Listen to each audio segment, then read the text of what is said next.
Good evening.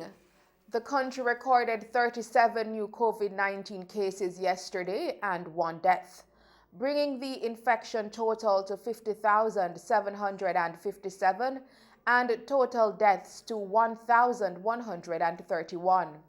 According to reports from the Ministry of Health and Wellness, the new cases comprise of 23 females and 14 males, with ages ranging from 2 years old to 98 years old.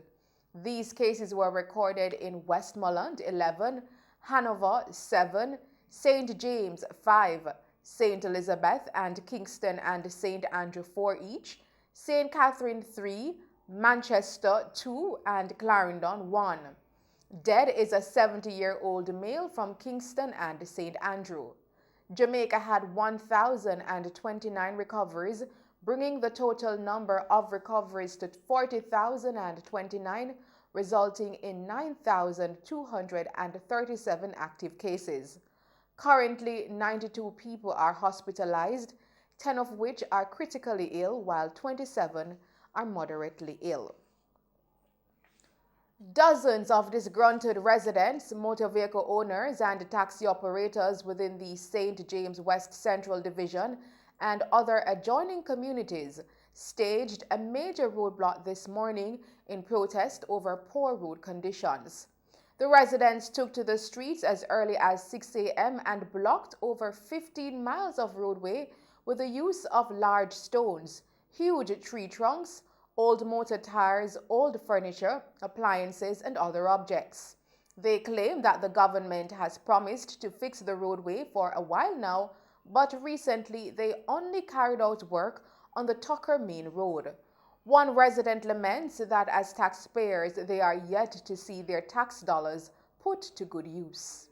It's really sad that in the year 2021, just having, well, in the middle of a pandemic, that people have to use this medium in which to voice their concerns over what is due to you as a citizen, when the basic commodity, of a country is infrastructure. And it is that if you are tax-paying citizens, whether directly or indirectly, it is that you ought to see your tax dollars at work. And this is not reflecting such, I mean, persons can't be changing front end parts and other car parts on a daily basis. You have to be changing car tires. The other day I had to spend like over $40,000 to change. I mean, four car tires and not even been in the scheme for a year. The other day it was raining and a car splashed up in one of the potholes. The entire car I had to bring to the car wash. And this is a daily thing. The dust is a nuisance. I mean, persons are getting robbed. I mean, how much longer do we need to wait, for persons who we elected to serve to really see that this matter needs to be addressed? COVID or no COVID, it is that it needs to be addressed. It is what is due to us. The NHT should not have even opened the scheme with the road in this condition. It just shows a lack of disrespect, a lack of them willing to work or to do what they're elected to do. And it is, again, it is just sad to say that we have to resort to this kind of action in order to get the attention of the MP and the Prime Minister on a whole. It's really sad. Another resident explained that efforts have been made to get the roads fixed. I've spoken to Mr. Cover at the National Works Agency on several occasions, and he has always been telling me that the estimates for the roadworks were sent in several times for all of the road, but it has to be given to three different contractors or, or builders or whatever. And then he's saying that the money for this last part has not been given. Therefore, it cannot be done, and it should be, and it soon be, and it will be, and it soon be. So I said, all right. Every time it's the same story. And oh, he has just left the road, and now the road has been, in a terrible condition, and he has seen it, and he's going to check the amount of traffic on it and whatever. So I tried to get through to Mr. Stephen Shaw some time ago. The lady prevented me from speaking to Mr. Shaw. She said to me that the road was given attention already, And we must be grateful that the road has been given attention, because some places don't get any attention. The disgruntled residents say they will not stop blocking the roadway until their problems are addressed and receive substantial word from their political representatives. As a result of the dust from the roadway, residents are concerned about how this is affecting their health. And we will bring you more on this story in subsequent newscast. 21-year-old Javon Smith of Sage Close in Portmore Pines, St. Catherine, has been missing since July 10. He's of light complexion, slim built, and 5 feet 10 inches tall. Reports are that Smith was last seen at home about 10 a.m. by his older brother in his room playing video games. Later that day, his brother went to his room to make checks. Smith was not seen. Smith is said to be suffering from psychosis. His mode of address at the time he went missing is unknown. All efforts to contact him have proven futile. Anyone knowing the whereabouts of Javon Smith is asked to contact the Portmore Police at 876-989-8422, Police 119 Emergency, or the nearest police station. A teenage boy lost his life by drowning in a section of the Great River in Hanover yesterday afternoon. He has been identified as 19-year-old Xavier Daly of a Guava Walk address in St. James. Reports by the Sandy Bay Police are that shortly after midday, Daly and a group of friends went to a section of the Great River for a swim.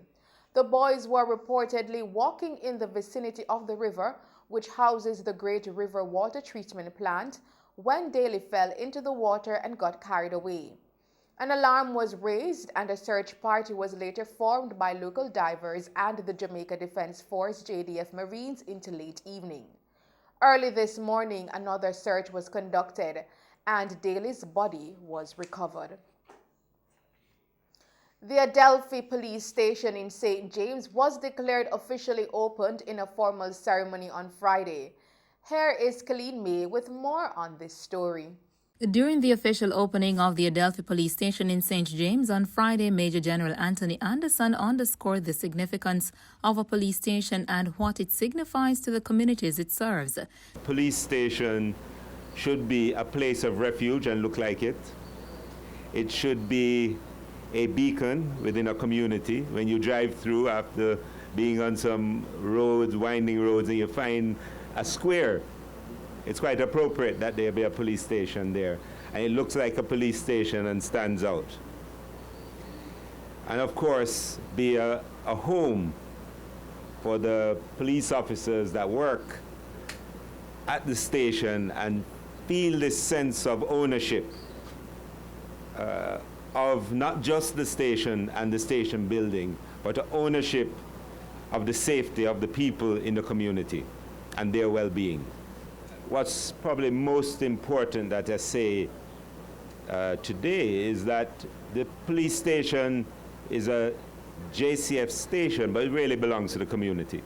The purpose of this is really to deliver service to the community. The community should feel compelled, free to come to us for not just policing matters, but for concerns. And if we get a concern of whatever sort, even if it doesn't fall in the realm of policing, we need to take it to the people who can help, even if we can't. The Adelphi Police Station was refurbished as part of the Government of Jamaica's project Rebuild, Overhaul, Construct, with the funding from the Jamaica Social Investment Fund through its partnership with the European Union to strengthen and modernize the historic structure, which began in November 2020 and concluded in March. The Force's Property Management and Maintenance Division oversaw the project, which cost over Jamaican $40 million. Also in attendance was Minister of National Security Dr. Horace Chang, who in his address said that this project is part of the work and commitment of the government and police agency to reposition the constabulary force. I want to commend the team. They, as I said, finished on time, within budget, and delivered a fine station.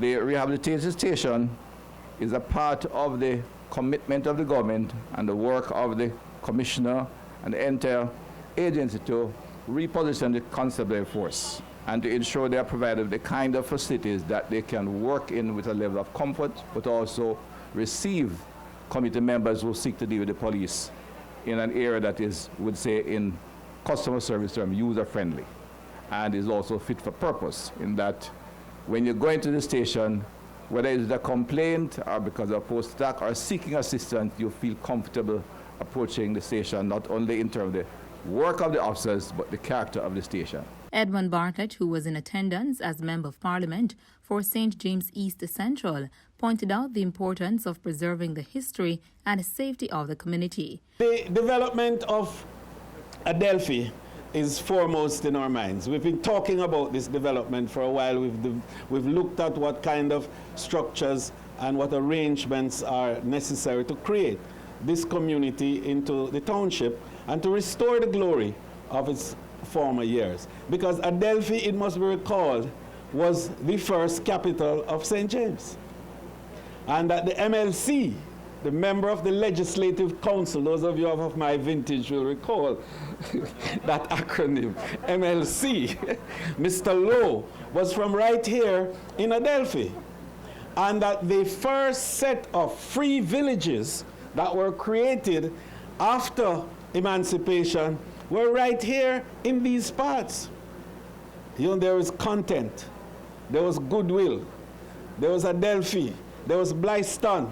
All of those are free villages which represented a new arrangement for community development and for settlement of human activities. So this is a community that has had a vintage, a history, a tradition that is worth not only recording, but also of restoring. And I wanted to do that as the Member of Parliament, and we worked on a whole program, and I'm thankful for the support that we've gotten.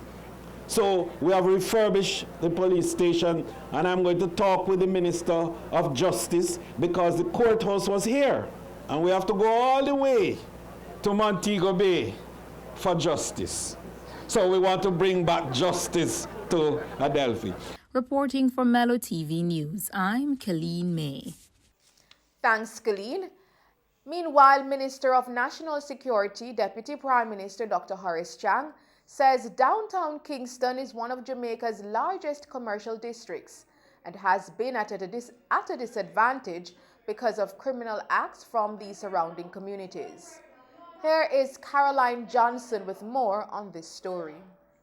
Minister of National Security and Deputy Prime Minister Dr. Horace Chang is encouraging service organizations and the private sector to assist with social interventions in the communities of downtown Kingston.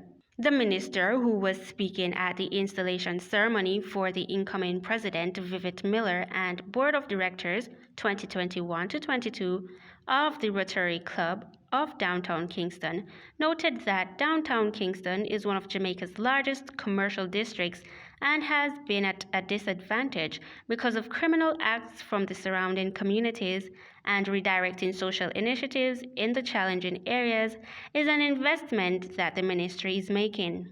Downtown Kingston is a special part, has special significance for the Ministry of National Security.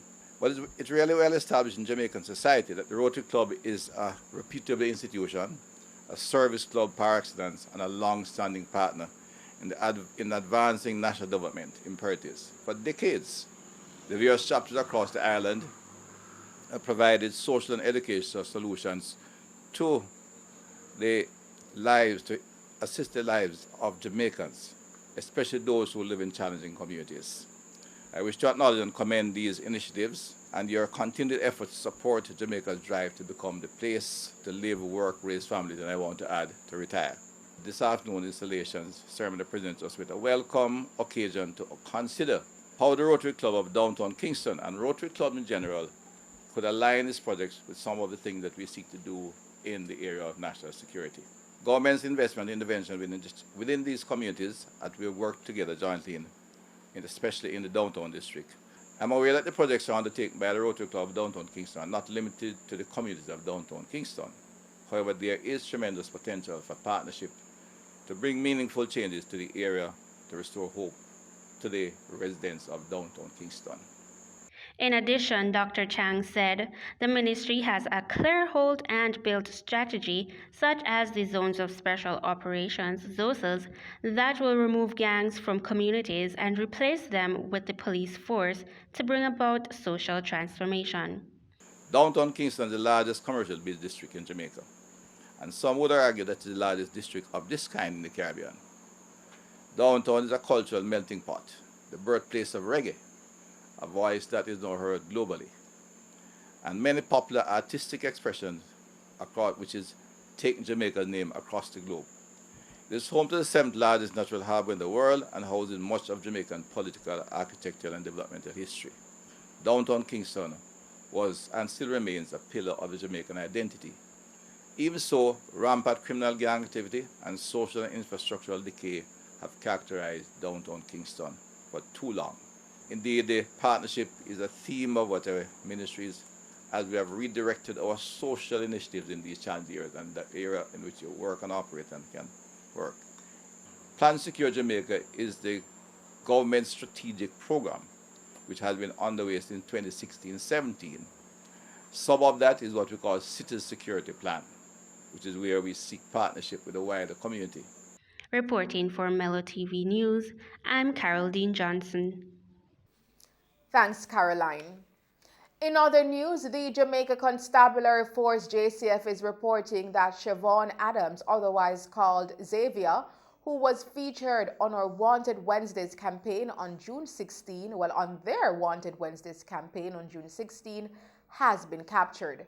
He was wanted for shooting with intent and other serious crimes. Members of Parliament representing the Portland Western and Portland Eastern political constituencies are lauding the work of the Jamaica Constabulary Force in the capture of a Jamaican who was serving a prison sentence for murder in St. Lucia and escaped in October 2020. He was recently captured in the parish. Representative for Portland Eastern Anne-Marie Vaz describes yesterday's capture of the fugitive as exemplary work by the JCF and expects more of the same for those who wish to disrupt the peace of the parish. Meanwhile, Government Minister and Representative for Portland Western Daryl Vaz has commended the residents and police for their years of collaboration and highlights it as one of the pillars in protecting the parish. Minister Vaz explained that, quote, "We have always worked hand in hand with the JCF for peace. Residents, MPs, and the JCF share a good relationship in Portland. Both MPs for Portland have residents within the parish, and that is an added incentive for us to ensure we maintain the safety and order within the parish," end quote. And those are some of the stories making news. We will return with other stories, with the National Water Commission, NWC, advising that the sewer pipeline repair work will continue on Strand Street in Montego Bay, St. James, until 10 p.m. today, as well as news that People's National Party PNP caretaker and constituency chairman for St. Anne Southwestern, Valentin Wint, has tendered his resignation from his positions. But first, let's take a break and then join Christopher Scott with sports.